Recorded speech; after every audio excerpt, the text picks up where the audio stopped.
hello everyone, and welcome to Down the Rabbit Hole. For those of you that are joining us live on the live stream on the Facebook page, on the group, sorry, just so you know, Ross will not be with us today. He's run into some tech problems. They have power outage where he's at, and so he won't be able to join us today.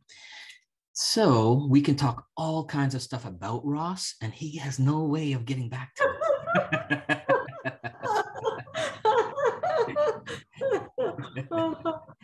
You will find it out tomorrow.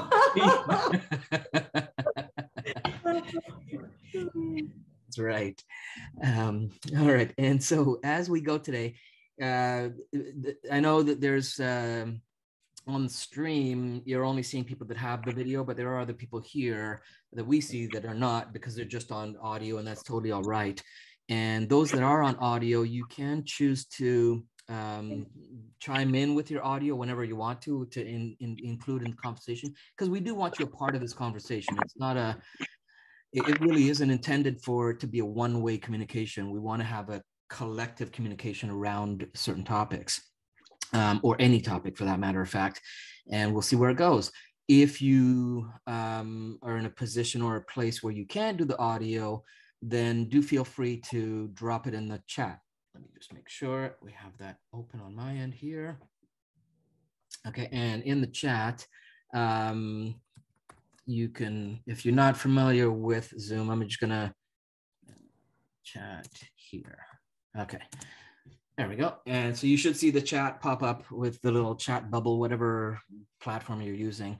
And that's where you would kind of just enter any questions or comments as we're going, if you can't actually get on the audio. But again, we want it to be an active conversation. So welcome everyone who's new, first time. Hi, Gary. Hey, how you doing, Maria? And all the regulars. And those that are watching live stream as well, not discluding you. You are welcome. And with the live stream, again, because it is just me, I'm going to kind of do some back and forth with the live stream chat and check it on a regular basis, see if anyone's kind of commenting and go back and forth. So so you guys can't expect me to talk this whole time for sure. So let's start with what we talked about on Thursday. And well, let's ask. I'll open the floor. What was it that you found of value or important to you on the Thursday live stream? So Jean, you just kind of went through it, so it's fresh for you. Maria, you were actually on the stream, right? I thought I let others speak first before I speak. Okay, Karen or Jean or Michelle, anyone want to speak first? Or Maria? What did you say, Jean? No, do you want to say something first regarding the live stream? No, you can tell. You can. Okay, fine. I find that, the statement that's very true is that what Gary started to say is about, the whole talk about the brain, the mind, how it does that creates reality. And what actually creates reality? They asked the question. And the question was answered, it was consciousness. And so to have this consciousness is very important. So the journey towards consciousness is very important. And they also quoted Dr. Joe Dispenza also say that consciousness creates reality. So that in itself is a very strong statement. And to understand the statement is to walk the journey.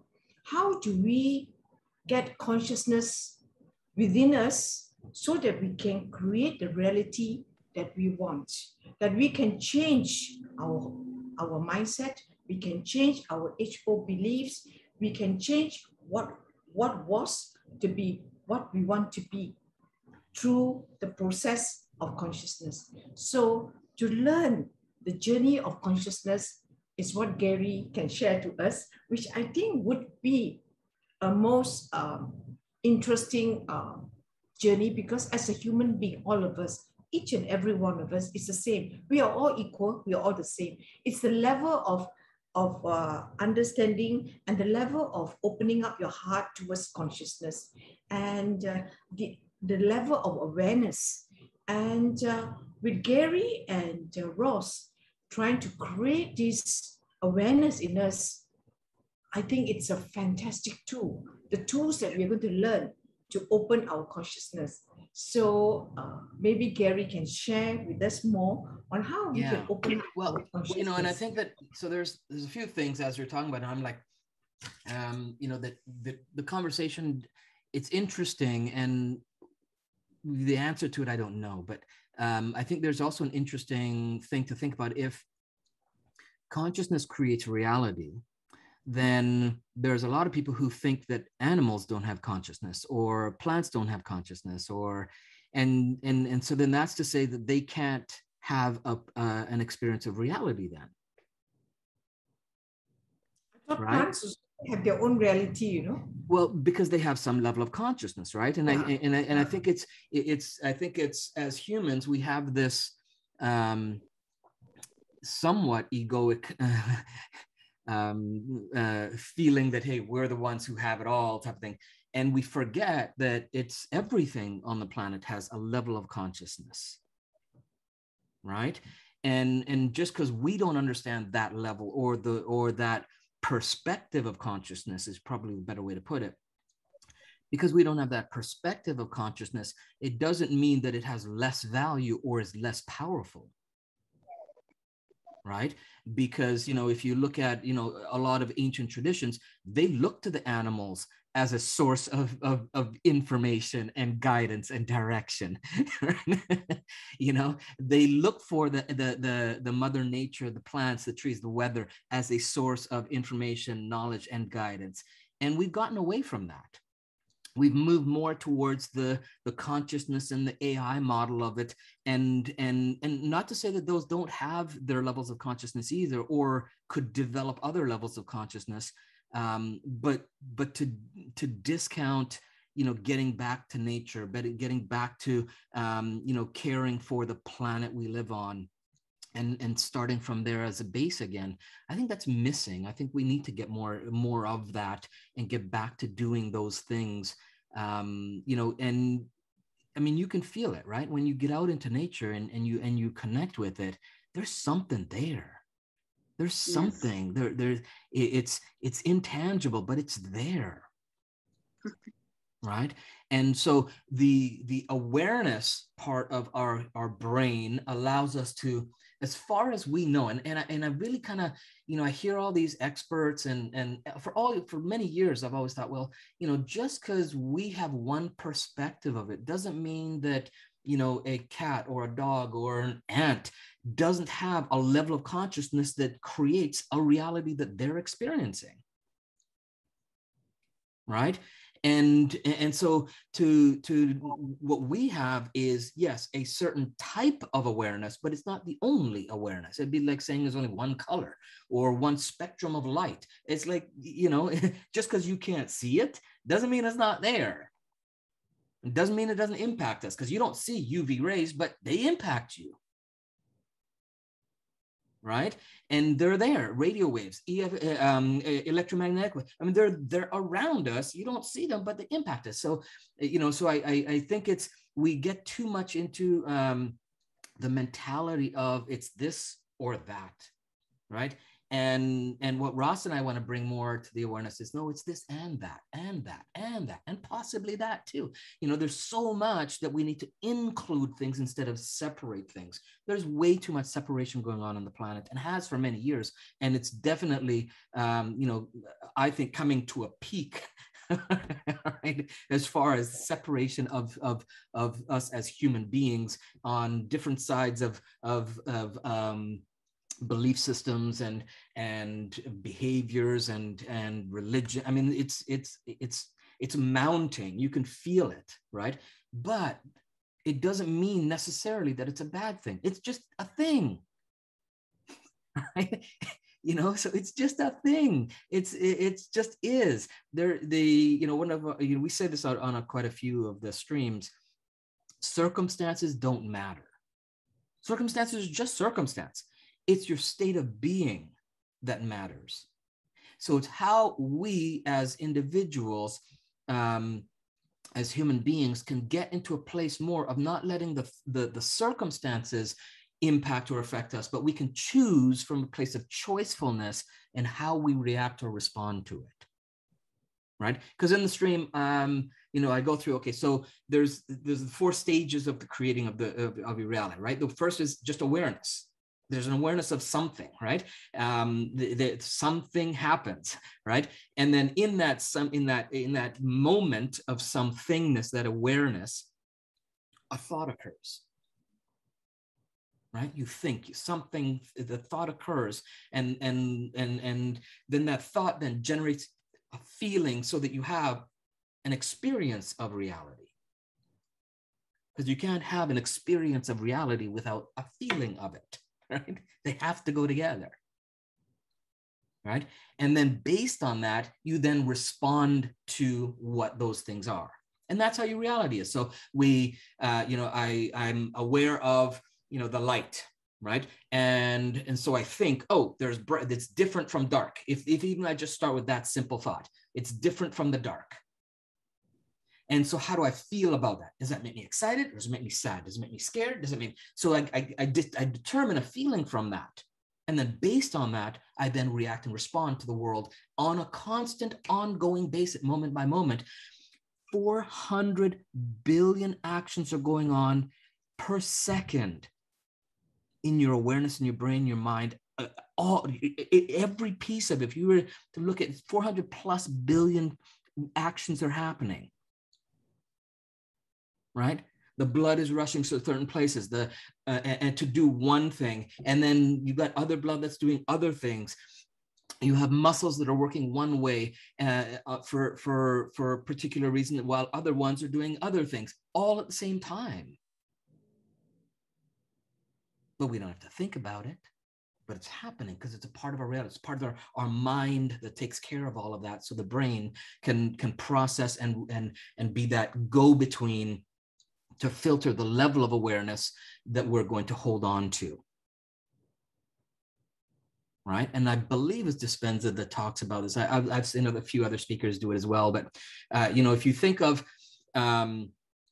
if we were to create a visual image of reality, right? And you were to imagine that, I've got this, the fake screen behind me, right? If you were to imagine that all of reality, right, was all of that, right? If you would put little pixels in everything that you see behind me there, right, including me, that would be the quantity of it. Our awareness that we are is, let me put it right there. See that little dot? Let me see. Oh, I can't get to it there. Right, that little dot right there.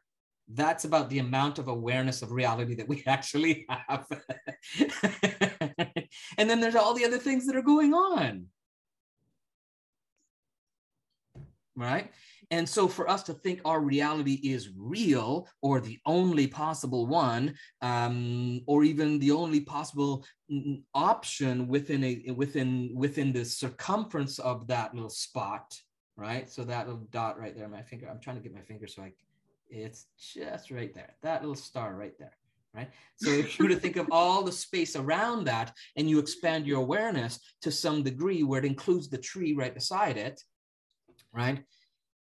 Well, there's still a forest there. There's still a sky there. Still beyond what you can actually see there. That's a part of what we experience in the infinity matrix, which is what we're talking about. And that's just external. We're not even talking the internal infinity matrix, right? Because what's happening out here, there's mirror reflection of all of that going on inside here, right down to a micro level. So it's interesting to think about those things and to realize, well, okay, if that's possible, then and the reality we're experiencing is not the one we prefer, how do we make that shift? How do we make that transformation? How do we make that transition to something new? And that's really what we're trying to bring into the streams. And in the upcoming year, we've got some really cool stuff for you guys. The idea is to get it so that you're actually doing things that expand that awareness. And that's what all the hacks have been in the last 50 episodes. Right? If you do the hacks at the end of the streams or middle of the streams, wherever we put them, if you go back and you start to do them and just take those pieces out, right? If you just take those pieces out and do them, you would have your own personal agenda for your own personal development program. It's powerful, people. I mean, we underplay it so much, but the stuff we're giving you guys is really, really good stuff there. Right? And it's not just stuff we just kind of pull out a hat. It's stuff we've been working on and working with our clients for the last 10, 11 years. We're going on to 12 years now. Right? Yeah. So. Yeah, Gary, I like that statement that you say, which is very relevant today. There is too much separation in this planet, too much for too long. Yeah. Even, there's a separation between animals, between plants, between trees, between nature. Rocks and crystals, yeah. Yeah, because human beings have become too egoistic. The ego arrogant, yeah. We're freaking arrogant. Absolutely. Yes, and we think that we know better. And sometimes it's not because that they are like that, but because they don't know better.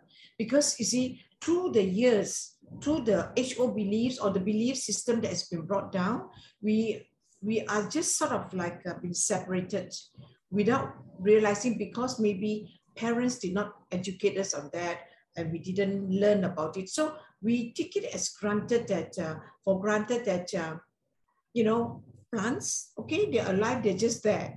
But we don't think beyond that. Animals, okay, they are there. But, we don't think beyond how they feel, how they're instinctively, that they can sense things that we cannot sense. Yeah. We didn't think deeper than that, Yeah. So we don't give it a thought, because not purposely sometimes, maybe quite often it's not purposely, but it's because it's never been taught to us. We don't know any better. And sometimes because we don't know any better, we thought we are better. So when we think we are better, so we always feel that because we have, human beings by and large have, it's the highest level of animal, the type of animal on earth. With this level of being, animals cannot have what you call the kind of awareness like we have. Yeah, well, so let me pause it there, Jean, though. So again, and this is just in our upbringing and ingrained in our societies, is the idea that it's higher than. It's not higher than. It's a different perspective. Right? It's like saying that just because I'm on the south equation and I'm looking at the sky, it's better than looking at from the north. No, it's just a different perspective. Right? And because we're on the south side of the planet and those on the north side, and we look at from each perspective, we can't grasp what they're experiencing on the other side until we go and do it ourselves. So until we can have that experience of feeling or thinking or acting or responding like an animal or a plant or a rock, you don't know. And here's the thing, right? Many years ago, I did this really powerful program, and I've talked about it before. It's a process called the Enlightenment Intensive, and it's a 3.5-4 day retreat. Not a lot of people do them anymore, but back in this way anyways, there's still a few people that do it. But the idea is you go to this retreat and you separate from the world in a sense of no phones, you're not caught up in the life stuff, right? And you're isolating. You have very clean eating and very structured regime and what you have to do for these days. But the objective of the whole thing is, while those things are kind of taken care of for you, you don't have to think about what I'm going to have for breakfast or what I'm going to wear. You don't have to think. You just your purpose and objective is to spend that whole time to get a direct experience of who you are. So what you do is, it's a meditative process where you spend, I believe it's 40 minutes at a time, where you're just in what's called a dyad, where you're just you're across with another person, and when you're across with that person, the question you pose each other, and there's 3 different questions you ask throughout or 3 different options of questions. The first one everyone starts with is, who am I? And what you do is you ask the person, tell me who you are. And then in that, you have to take that question in, absorb it, and really try to connect with who you believe you are, or who you think you are, who you truly feel you are, in the truth, not the made up, not I am Gary, or I am a business coach, or I am a marketer, or I'm a father. Those are just labels. It's not who you are, right? And so you go through this whole process, and you just do it over and over and over for like 11 hours a day it's like until you get a direct experience of who you are. Well, when the first time I did it, because I've done it a few times, because you can go back and do a different question. So what am I, what is life, and what is another, is the 3 questions that you pose and try to get direct experience of. And the first one I did, it just totally shifted my life, right? And when I got who I was, when I got that direct experience of who I was, it was, I mean, it's hard to put in words. I mean, even just thinking about it, you stumble, because as soon as you start to put words in it, it doesn't come close to quantifying the experience or what it actually is, right? And to me, it feels like that place of where we try to get everyone to, it's this and that and it's like there's just, you can't, as soon as you put it to one of those things, you're negating this part of this part, and then this is and all the ripples of that. So it's quite mind-blowing. And one of the exercises through the days is you had to do a walking contemplation. So for a window of time, and I believe they were all 40-minute segments. Don't quote me on it, but I think it was all 40-minute segments. So for 40 minutes, you have to do walking contemplation. So the only question you have to have on your mind is, who am I? And so you go out in nature and you're walking around nature and you're saying, who am I? And after I had this experience, direct experience with someone across from me, and they asked me, and I had this direct experience. And then it was shortly after that, we had to do the walking contemplation. And I went out there and I had a direct experience of being one with a tree. And I'm telling you, there is nothing like it. It is so wild, where I couldn't feel a separation between me and the tree. And I could experience what the roots felt like. I'd experience what the way that the whole system of the tree would work with water, just like our bodies work with water, and how the leaves, and I mean, it was so wild. And I got right there that I can't ever say that I'm separate from the planet again, because it's just not true for me. Right? Now, it doesn't mean I walk around that way every day, but I have that. And I have that memory deeply ingrained in my cellular structure, because it was powerful. I mean, Gary, yeah. Gary, I must say a little something, because I have a similar experience with a tree, but I'm feeling this. I'm feeling the insects of the tree. Interesting. Like a network, like a street. I was the tree like a street. Yeah. The house from this insect and the house from this insect, and it's very interesting for me. Yeah. Network on a street, on a tree. Yeah. We know, and I mean, it's so wild, right? To think that we are just these flesh and bone walking around on the planet, and we actually are the bosses, if you will, because we kind of act that way, right? And Gary, I had a different kind of experience when I was a university student. I mean, that's many years ago. Yeah. I was sitting by the seaside in Port Dickson, about maybe 50 kilometers away. It's by the seaside, and I was sitting, on the sandy beach. Then I was watching the clouds floating. And suddenly I was feeling that, there was no one around me, My friends, they were somewhere else playing, and I was just sitting by myself.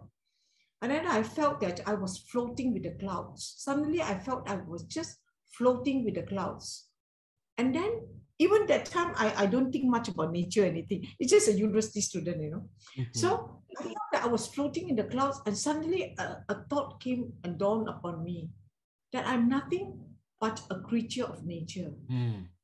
I just felt that I'm just part of nature floating in the sky. I'm just part of nature. That the feeling just came to me that you are nothing but just like the grain of sand, just a part of nature, you know. Yeah. So that was the feeling I had, but I didn't think much about the feeling. And I can never forget that feeling which I had from my university student days until today. Yeah, it's sort of ingrained into me. You know, that is something that which always when I'm writing something, I will say I'm a creature of nature, and to nature I will return. That I will return to this soil that I'm sitting on. That's the feeling I had, you know. Yeah, you know, you have these defining moments in your life that really kind of impact you, right? And they shift something in you that you think differently, and you have a different perspective than others on certain things. It doesn't make it right, doesn't make it wrong, doesn't make it better. It's just a different perspective. And I think if we can all be in that place of, hey, that's their perspective, that is their experience of this thing we call life and reality, and that's okay, because that's what they need as a spirit being, as a spiritually evolving life force, you know, which goes beyond just the nature. Because I think to think that we're just a part of the planet too is also limiting, because there's the universe component of it, you know, and there's the illusion of time component of it. So it's, I mean, there's all these things that, you know, I've been fortunate, I guess. I believe it's fortunate. I feel it's fortunate to have experiences where, you know, from the time I was 13 years old, I was practicing hypnosis on myself, right? And I was doing all kinds of stuff. I did age regression. I did past life stuff. I did, you know, out of body experiences. And I mean, I've had a lot of experiences that you can't, for me, just sum up to my imagination. It's so beyond that. And even if it was my imagination, how is that possible for my imagination to create if it's not already some level of reality that I'm tapping into? Some radio station out there that's going on right now that I tapped into with my brainwaves, right? And I think that, and the thing is, it's not just me. I mean, other hypnotherapists that do it for a while, they get these things too. And we have these conversations all the time. Yeah, you know, people who think that this is the reality until they start to do some trance work or some spiritual evolution work, or even some plant medicine work. You know, then their realities get shifted, right? And okay, Jean P had to leave. She said she had something. She liked the discussion. She had to go. So yeah, so you know, it's just a the conscious reality that we create is one that we have much more control or choice over than we give ourselves credit for, right? Because somewhere along the line, however far back, for whatever reason, for whoever it was that did it, doesn't really matter, because I think at the end of the day, we are responsible for that too at some level, for making that part of our excuse, right? Somewhere along the line, you know, human beings were taught that they don't have that power. They have to look outside of themselves to access it. Right? That they're, and you know, if you look at any religion, it's, you know, they all the religions say that, you know, you are gods. It's not that you're separate from. They say it in different ways, but they're saying that you are a god or goddess. Because the inner world are separated too. And if you're going in a relationship, if your inner parts of personalities, you get a friendship. In the outset, you get a friendship too. And then, Gary, you have private and you can add all the things together because you have friendships. Yeah, that's a problem. If you have a war inside, you have a war outside. Yeah, and so what you do is you control the what you start to become aware of, and and as you start to control what you expand your awareness more and more to what we call, Ross and I call, the infinity thinking, right? It's this and that and that and that and that, and that's what some of those exercises we did on Thursday were about. Start to broaden and expand your awareness to just not be one focused, but multi-focused, and expand that. And there's more and more things you can do to keep doing that as an exercise. Because you have to remember, for how many of your years you've been on the planet, you've been conditioned to think a certain and respond a certain way. You've been conditioned to think that you can only think this way, or you can only feel this way, and you can only have these level of choices. Well, what if you could think a different way? What if you could have different choices? What if you could respond in a different way? How would that shift and alter your reality? And so we got to work those muscles, because they haven't been worked. They haven't been exercised. Right? And that's what the hacks are about. They're really about you exercising your capacity and your skill set needed to transform reality. And in an upcoming stream, Ross and I are going to talk about what we call the infinity process. And the infinity process is really a tool that we created that gives you what's the best way to frame it? Let me just add Josephine. Here we go. Someone just popped in. So the infinity process is I guess the best way to put it is a set of tools that help you to look at what aspect of reality is guiding the experience that I'm having right now, and how can I shift, alter, or adjust that so that I can get one that I prefer if I don't prefer the one I'm in right now. Okay. And hey, Josephine, how you doing? Hey. Welcome in. I don't see the screen. I see it there, but the video just shows blank. Oh, I think it's. Yeah, I'm not sure why it's not engaging. We hear you. I don't see Josephine. There you are. Hey. Hi. Yes. Welcome.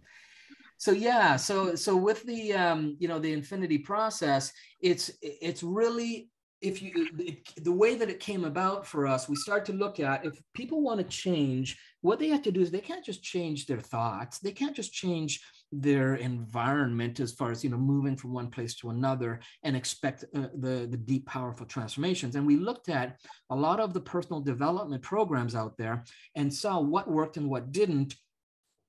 And said that, okay, well, if we were going to create a program that kind of included, instead of secluded this or that, this and that, we looked at, okay, what are all the different aspects of reality that we're aware of? Okay. And just to kind of start off with some of them with you, because on that live stream, we'll go through them. We'll try to get through all of them. But the first thing is that you have a location. You have to have a place to exist, right? That's the very first thing. If you don't have a place, then so that's the first piece of it. So if we know that that's a component of reality, it's a structure of reality, right? Then what can we do with that location or environment so that it supports and guides us to being our greatness on a regular basis? Right? And when you're in that location, in that space, when you have that environment, then there's communication going on, right? The first communication is the one with yourself, which you declare as reality or truth, or belief. I believe that, or this is true for me.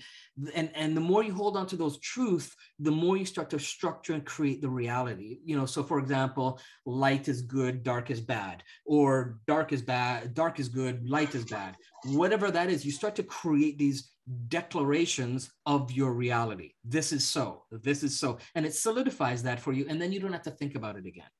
Right? Your brain and your body and your whole experience, your mind experience says, okay, that's taken care of. Out of the 400 billion things, that part's taken care of. I don't have to deal with it right now, especially your conscious mind, because it's limited in what you can control or hold on to, right? As far as we know. You kind of need both, because, you know, like without the darkness, you can't find your light. 100%. Without your light, you can't learn your darkness. Absolutely. It's the, and that's the this and thinking, right? Instead of the this or that thinking. And so all of those are things, but the interesting thing too, is if we even do the location part of it, right? So if we're in a location, right, there has to be some experience of no location that separates us from that. So we know we're not there.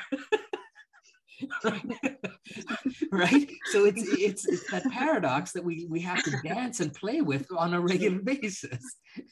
Right?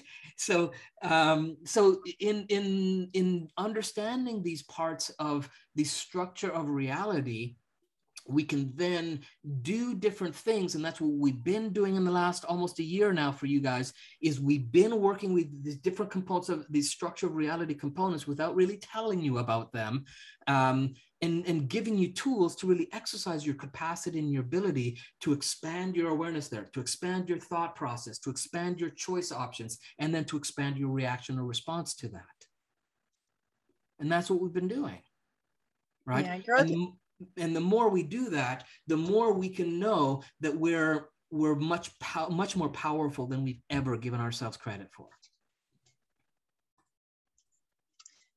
Well, I find growth is, you know, it's a work in progress. You know, you're constantly learning, you know, like when you think you've learned something, you know, something will happen where you've got to relearn it, but in a different manner. From a different perspective. Yeah. It's like, you know, when you read a book when you're 13 and you read a book that same book when you're 20, it's a whole different book. The book didn't change. You changed. Right? Yes, Gary, I always define it. I say that I always love butterflies.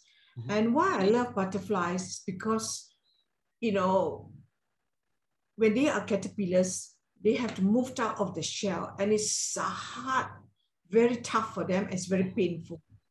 And then when you come out, you become a butterfly. Yeah. But as a human being, we morph in different levels in our life. Absolutely. So each time we go through suffering, each time we go through pain, because this morning I was talking to the cancer survivors. They asked me to talk with them, with the cancer survivors. There were 80 of them. So they invited me to have a chat with them, and we had a Zoom call.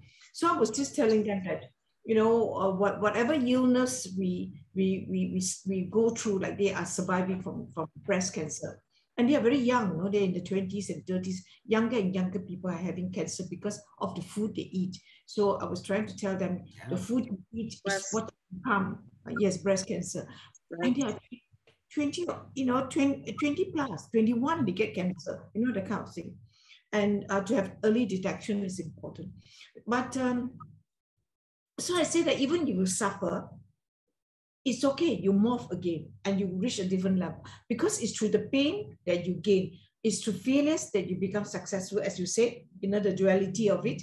So each time you move to become a more beautiful butterfly. The important thing is that we become more beautiful butterflies, you know, and you continue to morph, and you continue to morph in our journey of life, you know.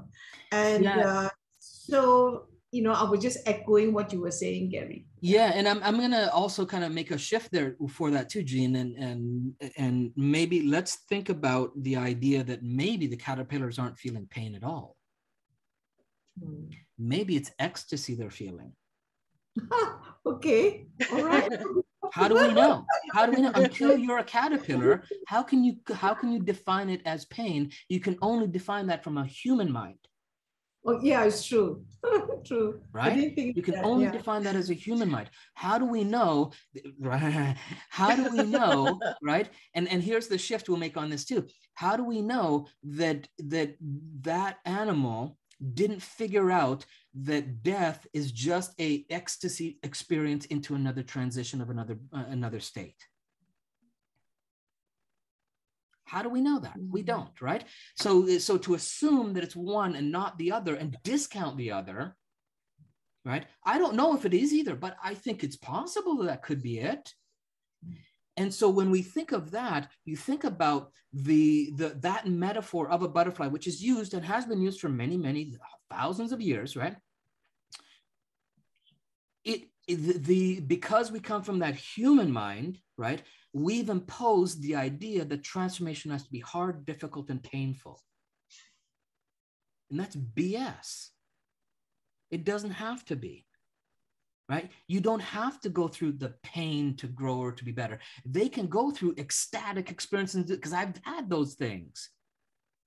True, Gary, I agree with you. But it's just a simple example. Perhaps people say it is because when you go through suffering or you go through failures, don't be depressed, because that is to understand what failure is all about. I agree. So go to a state even before that, Jean. So I hear that and I 100% agree. So what I'm saying is that's too late in the game, though. What I'm saying is, let's see how we can turn that quote unquote negative emotion state or feeling or experience. How can we turn and transform that immediately into something that's positive and joyful and blissful for the transformation, instead of having to suffer through the pain?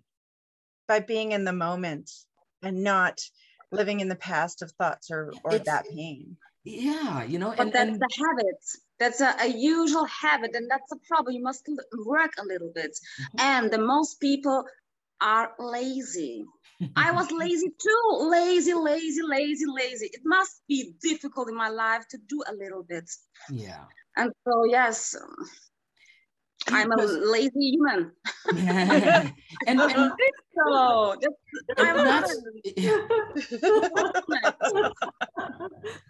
And you're lazy at times, and there's other times when you're not, right? And that's okay. And I think that, you know, which a couple streams ago we talked about, you know, tapping into your passion. When you're on passion, though, laziness doesn't come into the equation. Right? It doesn't. Lack of energy doesn't come into the equation. If you're passionate about something, right? Lack of resources or lack of creativity doesn't come into the equation, because if you're passionate about it, the universe supplies you with everything you need on all levels to be able to fulfill that, because that's the core of who you are. True. I agree with that. When you're passionate in whatever you do, that's why people ask me, Jean, why are you working 7 days a week? I said, am I working? I didn't realize that, you know. Yeah, I said I'm guilty that I should walk more often, because every hour you should walk. Yeah, it's true. When you are enjoying what you're doing, you know, it is a passion that you don't find that. Yeah, it's true. Yeah, you know, and not to say that I don't have my lazy moments and the days when I don't want to do anything or feel productive, but you know, I've been fortunate to, from right out of high school, decide that the 9 to 5 was not for me. It just wasn't for me, and it's okay for other people. It wasn't for me, because for me, when I did it, and I had one experience of it, and that was it, my entire life. Okay. It was 9 to 5, and it was even doing something I enjoyed, but it was the 9 to 5 crunch and under all the red tape and other that didn't align with me. And so I figured out real early that, hey, there's got to be a different way to live life and enjoy it and make money, right? And, you know, have the lifestyle I want. And so I've been fortunate to be in careers that are, first, number one, my choice, and two, things that I love and enjoy and I'm passionate about, right? And constantly, from my colleagues, from my clients, from my students when I had the martial arts schools, I'm constantly asked, you know, how I can have so much energy doing what I'm doing for the duration that I do it. And, you know, for as far back as I can remember, I get by on 4 to 6 hours of sleep per night, max, on a regular basis, right? Which means I'm up at 6 or 7 in the morning, and I don't go to bed till 2 or 3 at night. You can, if you have like direct acts, like my friends and family, they know they can message me at 1 or 2 a.m. and I'll respond, because I'm up. not because I'm busy or stressed. Because I don't really get stressed about a whole lot of things, you know, and you know, but it's because I'm passionate doing different things, different projects. If I'm not working on infinity stuff, I'm working on client work, or I'm working on my own personal stuff, or I'm writing some stuff for this or whatever, because I love doing what I do. Right. You know, so I've created a reality where I'm fortunate to have, you know, two highly powerful things. Because you know, so some of you know, I'm a business coach and a marketing coach as well. So I work with companies and help to grow them and expand their reach and their touch and their growth. And so I do that as my, I guess you could call it my regular gig, right? If you want to call it something. And then on the other side of it is the infinity stuff that Ross and I do, which, you know, we're not doing this we're doing this for free, right? We're not charging you guys for the live streams. We're doing them for free because we know the planet needs it and we love it. We're so passionate about it. We were you know, every Friday he and I get together and we kind of talk about, okay, what we're going to do in the next month, right? And you know, upcoming streams, or how we're going to take this, what are we going to offer, what are we going to deliver to the group and stuff like that. And when we start going, I mean, and when we have to stop, I got to go do this. You know, we have to pull ourselves away from it. We're so passionate about it and get so involved in it. And it's kind of like Ross and I have our own rabbit hole session every Friday. All right. How do we get in on this rabbit session? Yeah, well, we've thought about that. We've thought about we've thought about streaming one of, like, a fly on the wall of one of our Friday sessions, because we get some pretty cool deep stuff, you know, and and we tap into all kinds of different things. But and we take those stuff and we compile it into a more structured way that we can deliver into a 1 hour or less content for you guys. But yeah, it's, you know, it's because we're passionate about it, we love it, and it juices us to do it. Right. There's sometimes when I'm so, because I have you know, different client projects, and sometimes there's a deadline or whatever, and you guys may not know it or notice it, but there's some sessions where I'll do an all-nighter and go right into a stream because I'm busy working all these different things. And I go, oh crap, I didn't have my outline ready for the stream. And so the last hour and a half, I'm putting the outline together and then I jump on. You'd be surprised at how many times that happens, because I'm just, you know, it's not because I'm up because I'm stressed. I'm up because I'm passionate about what I do and the reason I'm doing it. Right? I know that when I do a project for a client, the effort, the energy, and the intent that I put into it could shift or alter their business forever. So to me, that's high, you know, I'm highly passionate about that. And my clients, you know, I'm a you know, and I know some of my clients are listening, but you know, my clients are long-term clients. I mean, you'd be hard pressed to find a business/marketing coach that has clients for longer than 6 months. I don't have any that are less than 6 months. Right? I have some that I'm still working with like 6 years, and I'm still working and doing projects with them. Right? Cool. So yeah, so you know, it's about tapping into what you're passionate about, and it's about and in that understanding how you can create your awareness so that more of that happens for you, and then you have more choices, and then you can start to live more of a life that you enjoy instead of one you're stressing and frustrated about, which so many people fall into. I more so go by guidance. I find, you know, like, I never know what I'm going to post until it's in that moment, you know, like I get this image and a quote, and it's like, okay, I need to take this like right now. So I'll just kind of see what kind of a picture, and then it just like, I get like a glowing sort of feeling, and I'm like, okay, that works. and then I'll add my what I'm guided to put. Nice. And I've had people tell me, like, how do you get in my head? And, and Nice. post the things. And it's like, nice. well, actually it's, like, I just happen to be listening. Yes, exactly. But this is a message you're needing. Yeah. Nice. That's awesome. That's great. That's a good skill to have. And I have that too. It's on the business side of things, you need to have that in order to connect with your people so you're coming from their perspective, not from yours, because they don't care about yours. They care about theirs. Right. Yeah. And I think that's in all relationships. So not just business. And that's what Ross and I do. We try to put ourselves in our audiences. What are the things and the tools and the resources that would support and serve them to get into a better place, a more choiceful place? Right. It leads to their work though, like, lazy or not lazy. Yep, exactly. So Maria, enjoy your laziness. Yes. Because maybe you're being guided to be that. Exactly. You know what I mean? Like, you can't have a judgment about it. Be passionate. Don't be shameful about it. Don't be shy about it. Just bask in it and enjoy it until it no longer gives you that joy. Yeah.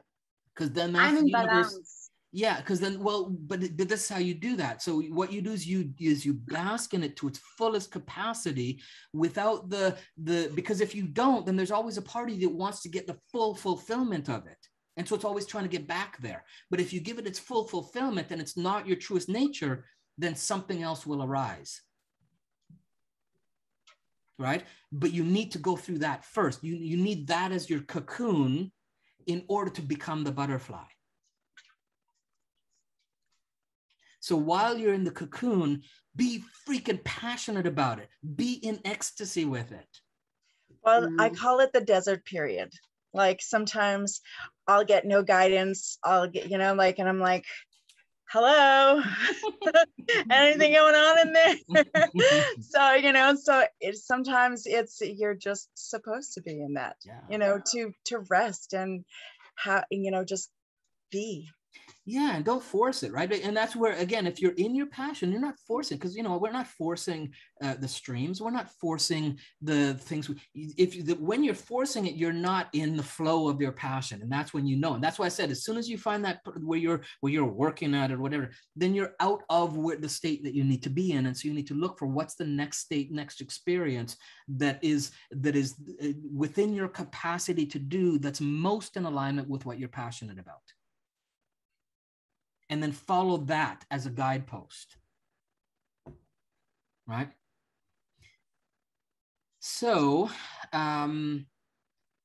any final questions? I'm not gonna go overtime today. It is my wife and I 22nd anniversary today, so we are. Oh, happy anniversary! Thank you. So we have some plans this morning to do some stuff. So I've got to chime out right at 9, or I'm going to hear it.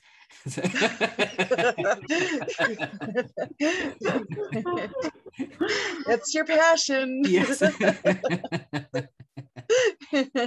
So if there's any final thoughts or questions, Karen, if you're welcome to join on audio. You've been silently listening, and that's great. But if you want to join in and say something or have any comments, I'd be happy to hear from you. Otherwise, it's okay. No pressure.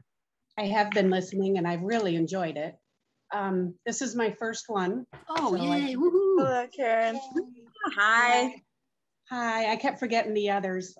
Finally put it on my calendar so Awesome. I wouldn't forget today. Great. But I really appreciate this time that you've shared. And I had a lot of thoughts through the whole thing, but I didn't want to, being new, I didn't want to, jump okay. in. Well, now you're not new anymore. Next time you're on, jump in, as you see.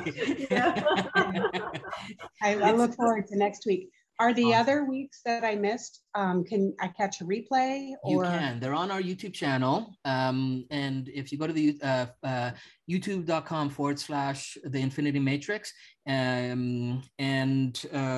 believe Ross has them under a playlist called Rabbit Holes, and you'll be able to catch previous ones, as well as our live streams are there as well. We're really pushing a lot of stuff to YouTube because we can do more things than we can on the Facebook. Right, right. Thank you so much. Oh, you're welcome. You're welcome. Glad to have you here and look forward to having you back again. Thank you. All Happy right. anniversary. Oh, thank you. All right, ladies, be well. Have yourselves a wonderful weekend, and we will speak to you on next time. Thank you. Bye-bye, everyone. Bye-bye. See you guys. Hi, Maria. Enjoy your Bye. weekend. See you Bye, Bye, Jean, Karen. Josephine, Bye, Gary. Gary. Bye. And Karen. Thank you. Bye, everybody. Bye, everyone. Bye, everyone.